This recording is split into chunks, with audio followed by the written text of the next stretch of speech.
welcome to the program. This is Politics Today, live on Channels Television. I'm Sean Kimbalo in Abuja.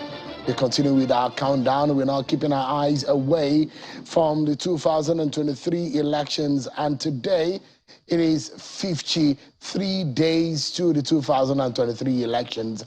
And everybody is saying, go get your PVC. Above all, when you get your PVC, you need to make sure that on that day, which is February the 25th, 2023, you leave everything you are doing and ensure that you cast your ballot. That way, you are able to satisfy your conscience and fulfill the goal of your civic responsibility as a citizen of Nigeria. So we are anticipating the opportunity to elect the new leaders in February this year. Get your PVC and make your vote count.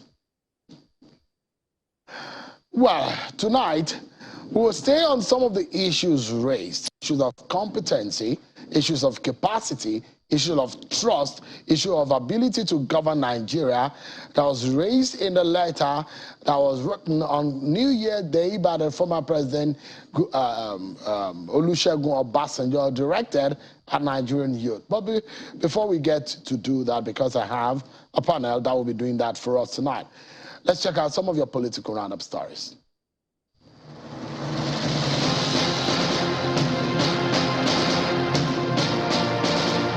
The national chairman of the Action Democratic Party, Mr. Yabagi Sani, and the party presidential candidate is expressing optimism that 2023 will be better for Nigerians without the existence of the All Progressives Congress APC and the People's Democratic Party PDP, as he believes both parties are responsible for the woes of many Nigerians.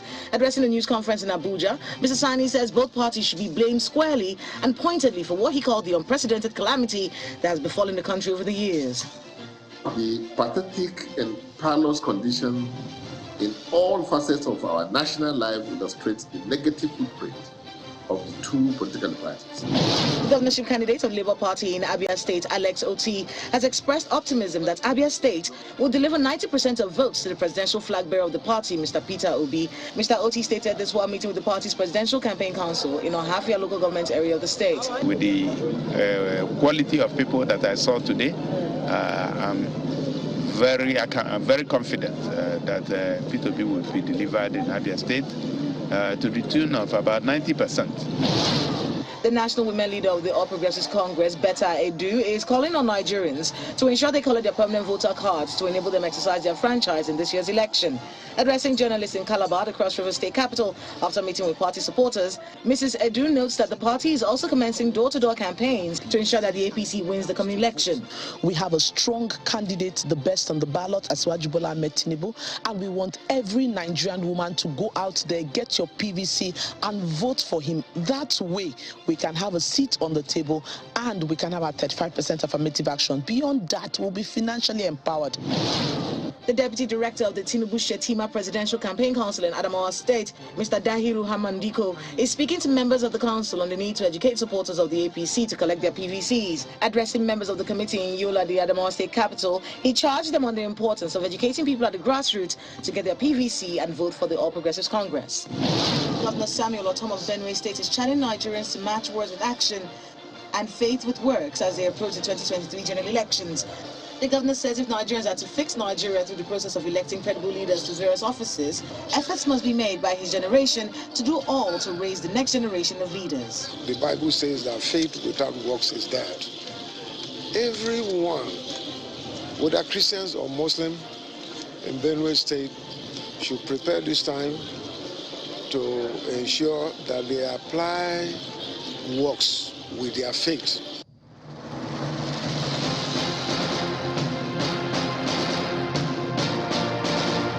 There you've been served, everyone, on your political roundup stories. So, yesterday's endorsement of Peter Obi by former President Olusegun Obasanjo has not simmered, and the ripples is still raising dust. The political parties who are directly or indirectly impacted by the endorsement of Peter Obi of the Labour Party have been reacting to the issue.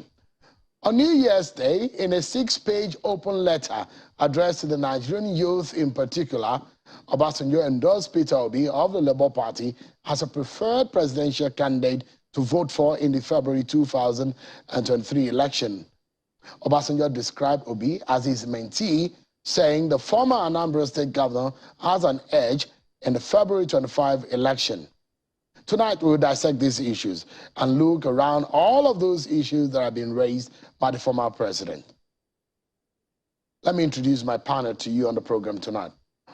Here in our Abuja studio is a lawyer and a spokesperson of the Labour Party Presidential Campaign Council, Mr. Kenneth Okonkwo. Thank you so much indeed for coming tonight. Thank you very much, and thank you, viewers at home, for joining us. Happy New Year to you. Same to you. And from London, virtually, is a brand new man in a hat. I can see him there. He's the presidential spokesperson of the People's Democratic Party, Mr. Daniel Buhala. Thank you so much. The brand new man looking like a Londoner right there joins us virtually. Thank you so much. Thank you for having me. Good evening and happy. And in our Lagos studio is the director of the Buhari Media Organization and a chieftain of the APC, Mr. Niyi Akinshiju. Thank you so much for joining us. We are still in the festive mood, everyone. Happy New Year to all of you, the three wise men that have joined me tonight on the program. And let's begin. I know that the different political parties, one way or the other, that are represented tonight on the program, are going to be impacted by what President Obasanjo said. Now, the question is, for those who have questioned Obasanjo's electoral value, cannot take away the fact that that was a man that perhaps have governed this nation the most, either in khaki or as a civilian. He's being a former military head of state and a two-time president of this country. In fact, as Nigeria returned to democracy, he was the very first man that took over from the military.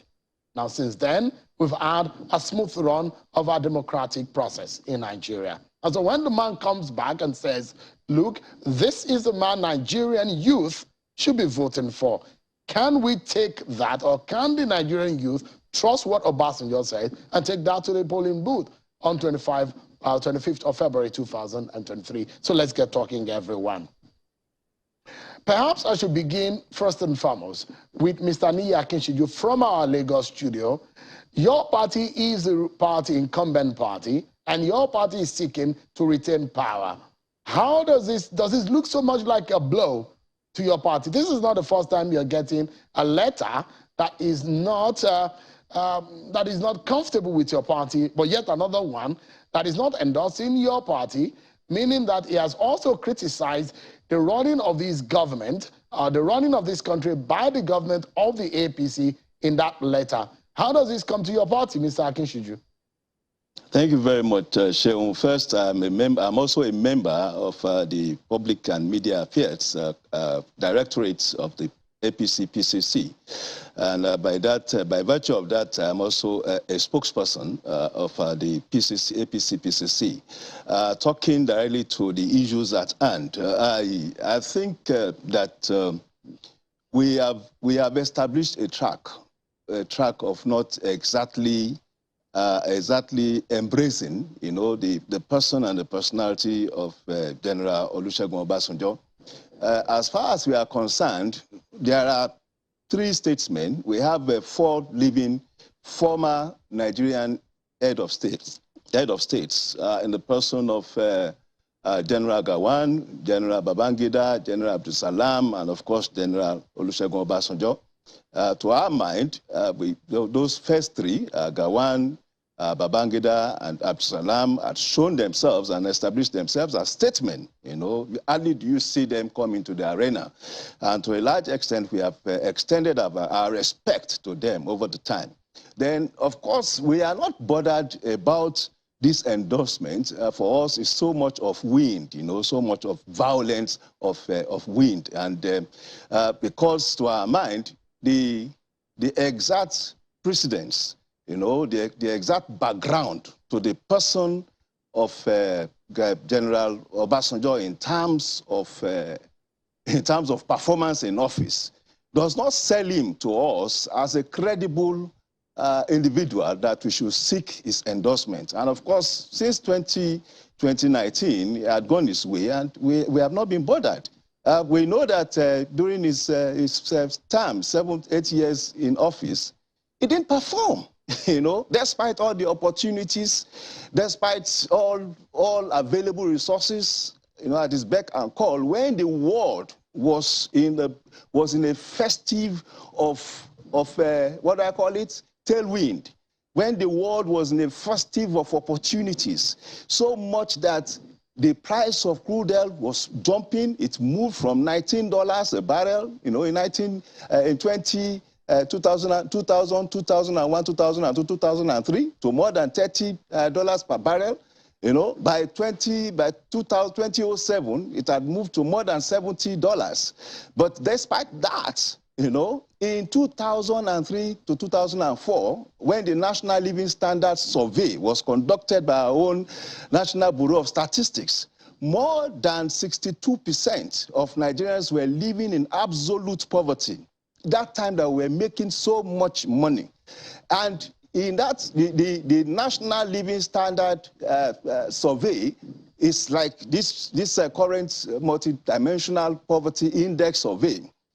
In that survey, one of the indicators was the monetary value, monetary metric, you know, of poverty, which was measured at more than 69%. And we had just about 140 million Nigerians at that time.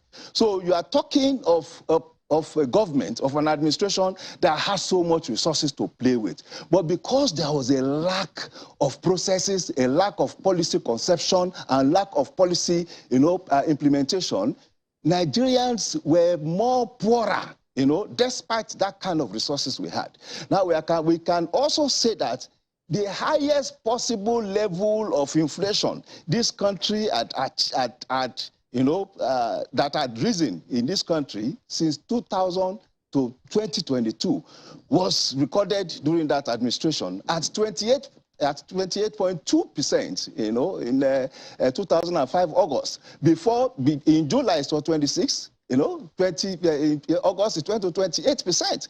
And till today, we have no other administration that even achieved that kind of inflation rate. So, and of course, we are talking about the democratic credentials, you know, of General Obasanjo in office. What you come about is a hopeful distress, you know, memory of how the state officials, state security agencies and all that were used, you know, to harass people in government, harass governors. Governors were actually kidnapped, you know, by state security agencies. This is someone that will claim democratic credentials. You know, we have the case of Anambra, even in the same case of Peter Obi, you know, and Ngige, and Mr. Kishiju, I asked you that question because in the description of former President Olusegun Obasanjo, and I'd like you maybe in 60 seconds to quickly wrap up on this note and speak specifically, you've given us a background and some of those indices you think that to buttress your point. But the former president had described the last 7 years as perilous. Look at some of the things he said. He said the last 7.5 years have no doubt been eventful and stressful years for many Nigerians. We have moved from frying pan to fire and from mountaintop to the valley. Our leaders have done their best, but their best has turned out to be not the best for Nigeria and Nigerians at home and abroad. For most Nigerians, it was hell on earth. It's describing the government under your APC government, under Buhari.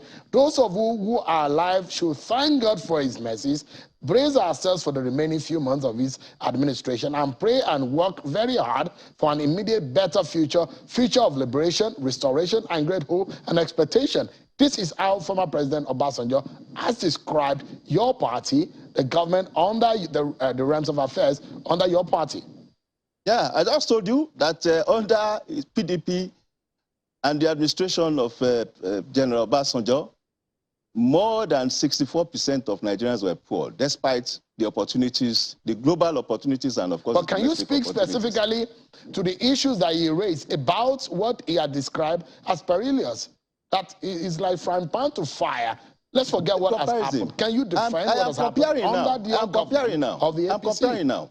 The number of poor people in Nigeria by both the World Bank statistics and the NBS statistics had reduced compared to the numbers of poor during Obasanjo's time. And that is despite the opportunities and resources available.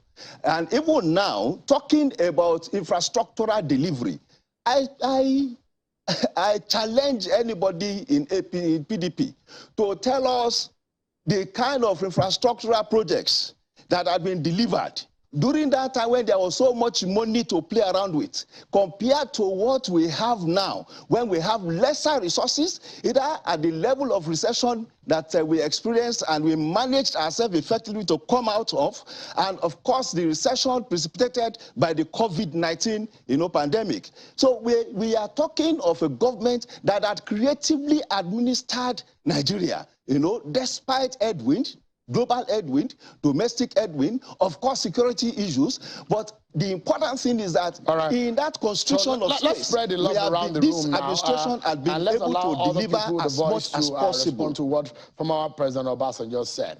Let me go to London with Mr. Buala. I've seen some of your responses. Some include you're inferring that the president is indirectly, the former president is indirectly pushing for a third term. But I will speak to one of those issues that he raised that perhaps relate to your candidate and to your party. But just like I asked Mr. Nia Kinshu, how does this come to your party?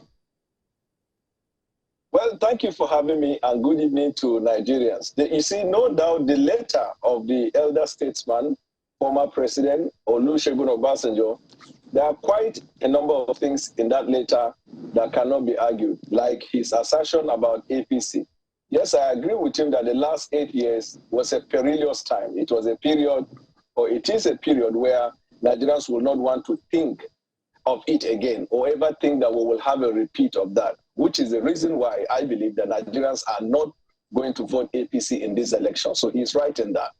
But the part that is wrong, which can be summarized in the fourth to the last paragraph of that letter, in fact, the big one, where he referred to Peter Obi as a needle that has a string, a rope in it, where he said he can as easily be controlled when he goes wrong.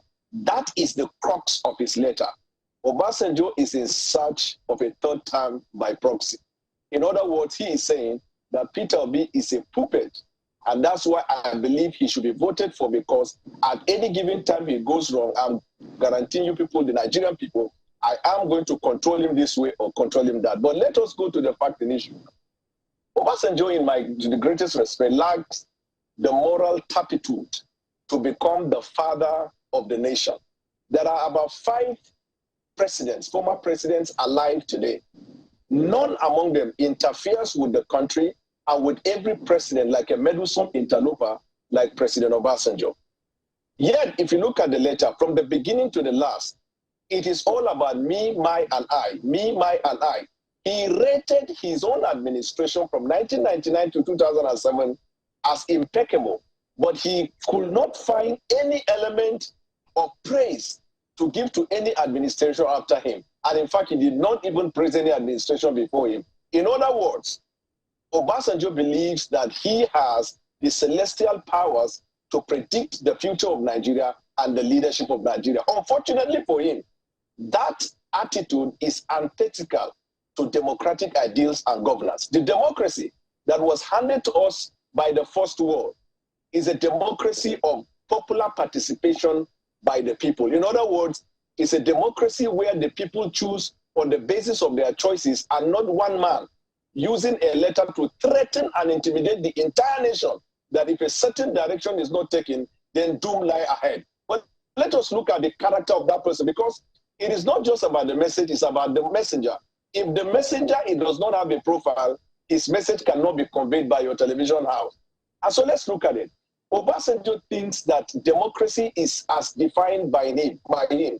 He has virtually destroyed every concept of democracy in his entire reign. To begin with, when we talk about whether he has weight or whether he has a voter's value, when he was brought up in 1998, as soon as he got out of the prison, according to the former governor from the Southeast, he said Obasanjo did not even have 200,000 to buy the form. He bought for him. Obasanjo today has Otafan, has Presidential Library, and Otafan supplies product not only to Nigeria, but to the rest of Africa. That's point number one. Point number two, people came together and donated their resources and their infrastructure and structure to make him a president. Even in 2003, when just his vice presidential candidate threatened to quit, he was fidgeting until people came together and the vice president again committed the loyalty to him, and then they went on. He did not win his polling unit in 1999. In 2003, they practically rigged his polling unit. So if you look at it on the evidence of value, Obasanjo does not have the moral ground to begin to call the presidential aspirants or candidates of a political party as people that he could direct. And again, let me say this, and it's very important. Obasanjo is the only president incomparable with even Asiwaju and Peter Obi and Atiku. All of them, I will make the case that they have a better quality than Obasanjo. Let me give you an example. Obasanjo ordered the killing in Odi. Obasanjo ceded Nigerian vacancy to the foreign country because of allegedly his ambition to become the United States Secretary General. Obasanjo, under a democratic governance, ordered the shoot at sight of APC people. Obasanjo's treatment of Asari Dokubo under a democratic governance can better be described as a military dictator. Obasanjo has instituted the foundation of what they call Ghana must go politics in the National Assembly. It has been reported. Obasanjo used 3 people to impeach a sitting governor in Jos and started dealing with him. Obasanjo picked some lawmakers in Bayelsa, brought them to a hotel in Abuja and impeached a sitting president. Obasanjo had media, international media houses speaking to him. They asked him questions he was not comfortable about. He was threatening to send them out of Nigeria. Obasanjo appeared before Stephen of Hard Talk BBC when he was questioned about corruption in his family, and Obasanjo threatened that if it was not out of courtesy, he would take up the matter against that person. This is the picture of the person that now has stand as the alpha and omega of democratic ideals. It is even strange to me when he projects Peter Obi as better candidate. Is it not the Peter Obi that the Panama paper indicted? Is it not the Peter Obi that governed in Anambra for the period that he has governed? He domiciled the money of Anambra in a bank to which he was a shareholder, and he was appropriating profit to himself. Is it the Peter Obi that told the whole world he doesn't have a house? Mr. Buala, apologies to jump in quickly.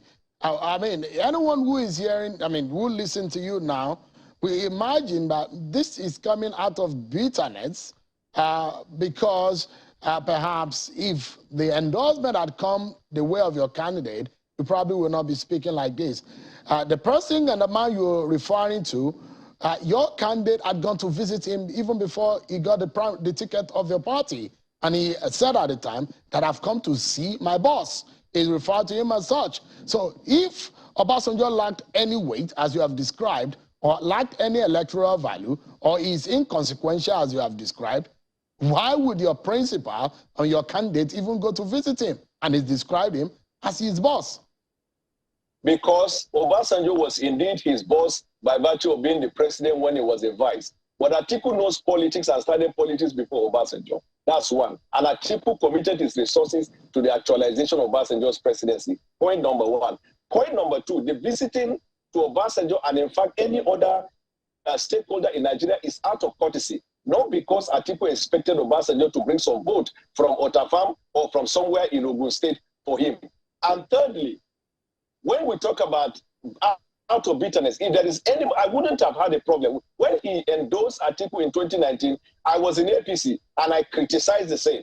I criticized it on the premise that we run a democracy where if you think you are powerful enough to endorse a candidate, that is your constitutional right. But then follow him to campaigns and rallies and town halls and prove your own popularity by the people you gather, by the conversation you make. But you cannot sit in the comfort of your home and write a letter like an epistle from Paul the Apostle, warning Nigerian nation that if you do not support this person, there is a problem. Read his letter.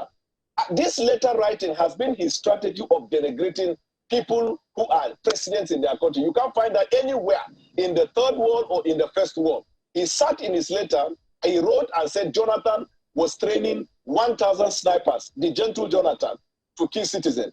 He wrote a letter to Buhari and said Buhari was trying to incite destructive secession in the country. And now he's writing another letter to achieve. Everybody has the capacity to write a letter. But the thing is, if you are a stakeholder, you are powerful. What we are saying is it is your right. But do not extend your right as a command. The right you have does not translate into usurping the right of other citizens. All right, That's the point we're saying. Let's allow Mr. Kenneth Okonkwo to come in now. And one of the things that former President Obasanjo said, and this is making reference to Peter Obi, and let me allow our viewers to see this. He says, one other important point to make about Peter Obi is that he's a needle with thread attached to it from north and south, and he may not get lost. In other words, he has people who can pull his ears if and when necessary. He has a young and able running mate with a clean track record of achievement both in public and private life. That statement has now been criticized as such that Obasanjo is perhaps seeing Peter Obi as a puppet that he can play around with as soon as he gets into office. Well, first and foremost, there is the saying that the greatest place in hell will be reserved for those who keep silent in times of moral crisis. Nigeria is going bad, not because of the violence of the bad people, but because of the silence of the good ones. Obasanjo has refused to keep silent in times of moral crisis. We are in a crisis in this country. Obasanjo wants to escape going to hell by being an accomplice to corrupt leaders, because any nation that votes corrupt politicians are no longer victims, but accomplices. Now, Obasanjo has never kept silent in times of moral crisis. He went to jail because of it, and he came out, became a president. Like you rightly pointed out, 11 years, this man governed Nigeria cumulatively as a military president and as a civilian president. No Nigerian has had that privilege. And fortunately for him, and unfortunately for them, no Nigeria may be privileged to have it again.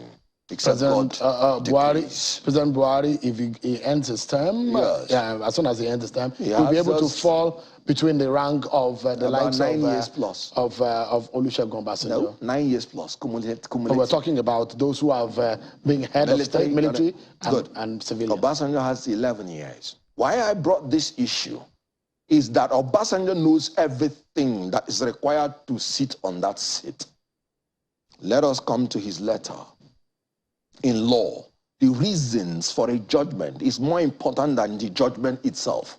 That's why when a court gives judgment, we the lawyers say, no, we want to hear their reasons. Let us hear the reasons Obasanjo enumerated in his letters. He said, whoever wants to be the president must meet up with 4 factors, which he summarized in the acronym TVCP. Track record of ability and performance. You must check the antecedents. You must check the past. Then he talked about vision that is authentic, honest, and realistic. You must check the future. Then you talked about character and attributes of a child of God and obedience to God. That's talking about integrity. Who are you when nobody is looking at you? Then he talked about physical and mental abilities with soundness of mind. I can't put it in a better form. He's talking about the qualities that we need in the next leader. When I heard these gentlemen talk, I was really asking myself, is Obasanjo in the ticket in 2023? Because they were just talking about Obasanjo this, Obasanjo that. And we are talking about recruiting the next president of the Federal Republic of Nigeria. I will tell you what Obasanjo saw in Peter Obi, and then you will do the matchmaking, and the Nigerians will do the judgment. Obasanjo saw in a man who has the capability to secure and unite this country. He did it in Anambra State. He secured Anambra State from being the worst secured state to the best by the confirmation of the IG of police then, Muhammad. He saw in Peter Obi a man that will unite through not leaving anybody behind. No ethnic, no religious, no section will be left behind in Peter Obi's judgment, in Peter Obi's government. Obasanjo looked at Peter Obi and saw a man that will shift emphasis from consumption to production through running a production-centered economy driven by agrarian revolution and export-oriented industrialization. Obasanjo saw in a man who will build world-class and expansive physical infrastructure, not through borrowing, but through integrated public-private partnership and entrepreneurial public sector governance. He saw in Peter Obi a man who will leapfrog this country into the fourth industrial revolution through scientific and technological innovations to create digital economy. Obasanjo saw all these things and sat down and wrote a letter and said, if we want a Nigeria that should be redirected from poverty to prosperity, the only man that can do it is Peter Obi. One of the reasons Obasanjo considered by endorsing Peter Obi is because he knows that he is a man that will embark on effective legal and institutional reforms to aggressively fight corruption, entrench rule of law, reduce cost of governance, plug wastages, and ensure the establishment of honest and efficient civil service. Obasanjo knows that no man with such quality like this can be a puppet. Obasanjo does not even want a puppet to govern Nigeria. But he has said it here. Yes. That meaning people who can pull his ears. Exactly. That is a needle with thread attached. So it means that there are people who can actually caution Peter Obi. No, Do you want a president that someone from somewhere can control by pulling the thread on their needle, or someone that you can pull the ears of a president? Is that the CEO that you want to employ? I was coming to that. Because what Obasanjo meant was simply that democracy is our lekon, Benny, not a milokon. It's a collective thing. Obasanjo knows that no man can know it all. And all the people that claim that know it all have brought indescribable destruction to this country. You and I, you are aware of the milokons. When you talk about the Miloko, it's not an exclusive copyright of Tinubu. Atiku and Tinubu, they are their Milokos. Did you not hear that Northerners should vote only the North, not Yoruba, not Igbo candidate by Atiku? What is that? That's a Miloko. Have you not heard that I single-handedly made Buhari president?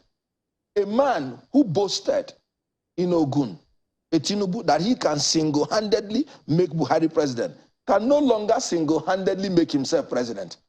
I don't know why he's campaigning. That is what Obasanjo is telling you, that Peter Obi is not an Emilokon. Peter Obi is an Awalekon, a man who is not going to act alone, who will listen. I am not going to follow a commander-in-chief that doesn't listen, because no man knows it all. If you're a medical doctor, you're not a lawyer. If you're a lawyer, you're not an engineer. Peter Obi has said it clearly that the Nigerian people are going to be the president through him. All right. And that when he was in the labor retreat, he called the labor people. He said, bring your demands, write it down. We will sit together. We will look at it together. We will sign when we have agreed on what we will achieve. And don't leave after the election. Come and continue monitoring it to see whether I am achieving it. That is what Obasanjo means. I'm not talking about... Let me just make one point more. Okay. Peter Obi was a governor under APGA. APGA had only one state. No godfather up, no godfather down. Was he a puppet to anybody? And you're talking about when he is the president. No, he listens. All right. Let me allow Mr. Akinshiju to defend, definitely, for all those who understand the politics of Nigeria. A lot of people will understand what former President Obasanjo is talking about here when he made reference to Emilokon. And I try to read this quickly for you to be able to respond to. He says, and I quote, "Let me say straight away that Emi Lokon, my turn, interpretation, and I have paid my dues are one and the same thing, and a wrong attitude and mentality for the leadership of Nigeria now. They cannot, from the new pedestal, to reinvent and to invest in a new Nigeria based on an all-Nigeria government for the liberation and restoration of Nigeria. Such a government must have representation from all sectors of our national life, public, private, civil society, professional, labor, employers, and the diaspora." How do you defend your principle that have been criticized in Obasanjo's letter as making reference to himself as somewhat an entitlement effect in getting into the presidential chair? No politicians, as a matter of fact, since 1999, has shown liberalism, has shown freedom of choice within his political enclave as Asiwaju Bola Ahmed Tinubu. But before I get to that, I quickly want to correct an impression by lawyer Okonkwo about his principal. Please let him quickly go and check the poverty level of Anambra State in 2010. More than 53% of Anambra people were poor, were classified as living in extreme poverty. In 2010, Mr. Peter Obi was unfortunately the governor of that state at that time. That's just by the way. Now, talking about Emi Lokon and Asiwaju Ahmed Bola Tinubu, if you will recall, in 2007, when the presidential candidate of the PDP was involved in a spat, and of course he was more or less kicked out of the PDP in 2007. He found home in a party mainly influenced by Asiwaju Bola Ahmed Tinubu, the ACN, and he was made the candidate. You know, a normal Nigerian politician wouldn't have allowed that. That was also an opportunity for an Asiwaju Bola Ahmed Tinubu to announce his intention for the presidency in that year. But he did not. He allowed Waziri Atiku, to pick the ticket of the ACN. In 2011, the same thing. He allowed Mr. Ribadu to pick the ticket of the party that he had a major influence in. So it is not about him, and he has shown it. This has been a candidate, a person that since 2007 that he had left office had not occupied any other office, despite the obvious influence, that he wields across the country. Especially even in Lagos State. If he had wanted to be a senator, if he had wanted to be anything, he would have secured it. But because he has this altruism, and of course he has this capacity to look at the bigger picture, it's so coming into 2023. Yes, if he says in a family meeting, and let us correct that, where he made that declaration was a family meeting. It was not a public space. He did not write a letter. He did not announce it. He did not call a press conference. He was meeting with colleagues. He was meeting with colleagues, members of his close political family, and he was making a need for an argument. He's not been denied, but your principal has not denied. He's owned up to it, isn't it?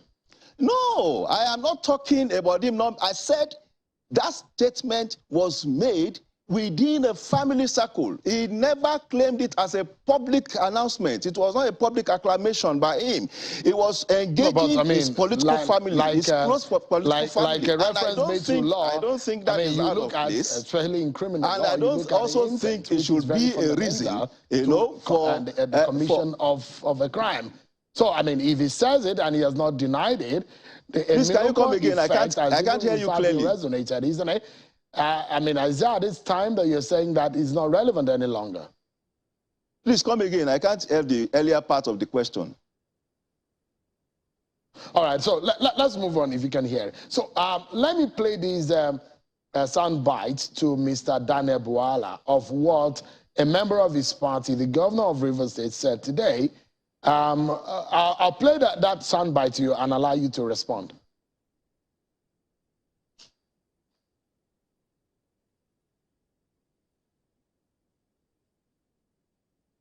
he worked under somebody. The person had recommended to Nigerians another person. Is it me? You know what I call the recommendation? I worked with somebody for 8 years. And we're using it as a campaign that when we're in office, we did well. Then my boss is recommending another person not to be. There's something fundamentally wrong. Am I the one?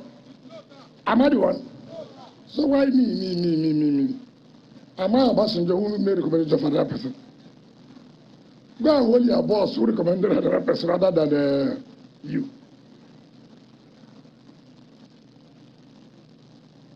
And I was praying that the person should not say anything.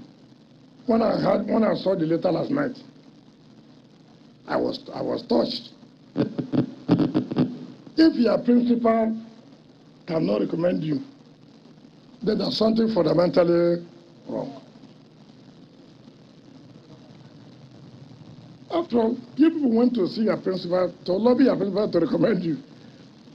It took your principal a long time. He now wrote a letter to all Nigerians. So look, I'm not too comfortable. I mean, I'm not bothered about the other people. This one work with you. He work with you. He knows. So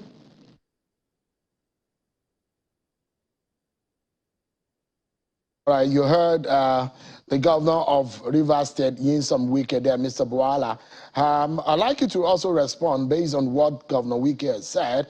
President Obasanjo said in his letter, quote, none of the contestants is a saint, but when compares their character, antecedent, their understanding, knowledge, discipline, and vitality that they can bring to bear, and the great efforts required to stay focused on the job, particularly looking at where the country is today, and with the experience on the job that I personally had, Peter Obi is a mentee as an edge. That means that, in comparison, if Atiku was a mentee, he prefers Peter Obi as a mentee to Atiku Abubakar.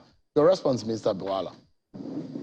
Well, you know, because of technology, I didn't hear what Wike said, but I think I saw it earlier today. But let me respond to Obasanjo and then I come to him. You see, Obasanjo's assertion there is wrong. I will only, in our practice of law, there's this thing we say, I rest my case on the evidence of the plaintiff. In 2019, you have had Obasanjo. He took time in 25 minutes when he was endorsing Atiku Abubakar to shower encomium on Atiku on the evidence of economic savviness, on the evidence of character, on the evidence of leadership, and on the evidence of governance. In the same speech, he said that he considered Atiku as one of the best things that happened to him, and that's why when people were saying that he did not transmit power, it is ridiculous, because Atiku handled the government properly. So when somebody is consistently inconsistent and inconsistently consistent, then the evidence of that person is not admissible in court. That's why it's difficult for you to predict if he moves on the basis of mood swing. And the question you will ask him is, what happened? What has changed from 2019 to now? It is just the idea that he has found a pin and a thread that he can use as a puppet master and control and govern the third time through that person. I take you back to what Peter Obi said, Governor Wike. You see, Governor Wike is a governor in our party. The unfortunate thing about Governor Wike is this fact that he has not learned the principles of democracy, that you can suffer defeat and bounce back again when you're able to reinvent yourself. Since he lost the primaries, he has never been himself. All you need is to look at his utterances. Totally inconsistent with the decorum that is required of a governor, not to talk of the governor of one of the leading states in the country. That's point number one. Point number two, he consistently said he does not have a problem with Atiku, but it's with Iyochayu. Yet Atiku, who has not said a word in the past 5 months, is the same Atiku he kept hammering and hammering and hammering. Three, and fundamentally, they came to London here to discuss business. They met in Kensington. The business failed because their demands were considered by Asiwaju as too much a demand, because he thought that after 5 months of trying to rope the boat of PDP, why should the poll still put Atiku and PDP as leading? So he concluded that their value could not be as expressed by themselves. So therefore, he now felt he could not accede to that. They came back and are now looking for shelter. Okay, so let me allow Mr. within the few times that we have led, Mr. Kenneth Okonkwo. In all of this, your candidate has gotten a tick, an endorsement from President Obasanjo, but can that take him into the Aso Rock Villa in next year, after the next year's election? That's the big question. Good. First of all, let me remind NI, because I said the failure of PDP and APC has made their spokespersons compulsive liars. And I'm talking statistics to be fact-checked. Dr. McCall, the Director General of the Poverty Alleviation Program under PDP, said Anambra State had the lowest poverty rate. We will be fact-checked for you to know. They don't have any other thing to offer. And when it came to the issue of endorsement, you saw his white lie. APC craved and nearly stole Obasanjo's endorsement. They went to him, and after talking with him secretly, they came out publicly to tell Nigerians that Obasanjo has endorsed them. He was there in the open. And Obasanjo had to retrieve his mandate. Because I've said it that everybody in APC is a thief, including animals. And even endorsement, they want to steal.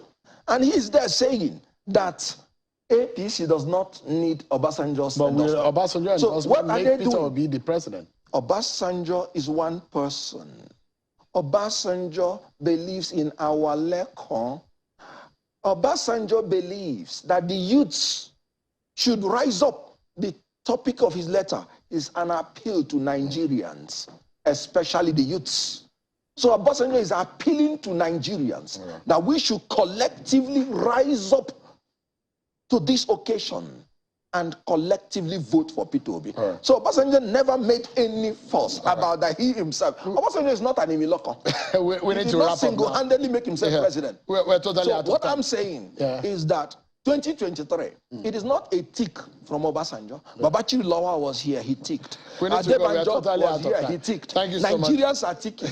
Mr. Kenneth Okonkwo, Daniel Boala, and Niya Akinshiju, all spokesperson of the different political parties. Thank you so much, gentlemen. We're totally out of time, and that's our show for today. I'll see you tomorrow at 7 p.m. I'm sure Kimaloe. God bless you.